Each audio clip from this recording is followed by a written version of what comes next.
Mark, pare, ikaw ba yan? Uy pare, ikaw pala yan?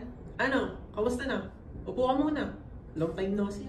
Oo nga pre, ito okay naman. Working hard sa future. Ikaw, kamusta na yung business mo?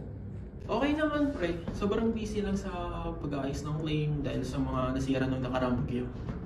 Bagyo? Ilang buwan na yun ah. Hindi niyo pa nakukuha yung insurance claim niyo? Oo nga eh, ang tagal nga nun eh. Saan ba kayo natatagalan? Sa mga documents pre, madami na, nakakalito pa, at hindi lahat ay available. Wala ba kayong insurance broker na tumutulong sa inyo sa pag-aasikaso ng claim? Insurance broker? Ano yun? Saan mo naman nalaman yun? May insurance broker kasi kami sa pinagtatrabahoan ko ngayon. At sobrang laking tulong nila lalo sa mga claims. Diba nabanggit mo pre na may mga documents na hindi available? Pwede kayong tulungan ng broker to look for alternative documents na tatanggapin din ng insurance provider. Sila na rin ang makikipag-usap, mag-monitor, at mag-update sa mga nangyayari sa claim nyo. Tutulungan nila kayo mula umpisa hanggang dulo.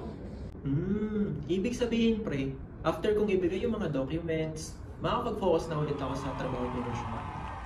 Ay oo pre, kaya hassle-free talaga. Nice! Baka naman may marirecommend kang magaling na broker dyan. Pre, i-recommend ko sa iyo ang Trinity. Ito ang website nila. Nandyan na lahat ng contact details na kakailanganin mo. Ayos to! Salamat pre! Babalitan kita pag nakausap ko na sila. Oh, sige. Paano pre? Una na ako nasa kabila kasi si Mrs. eh. Sige pre, salamat ulit.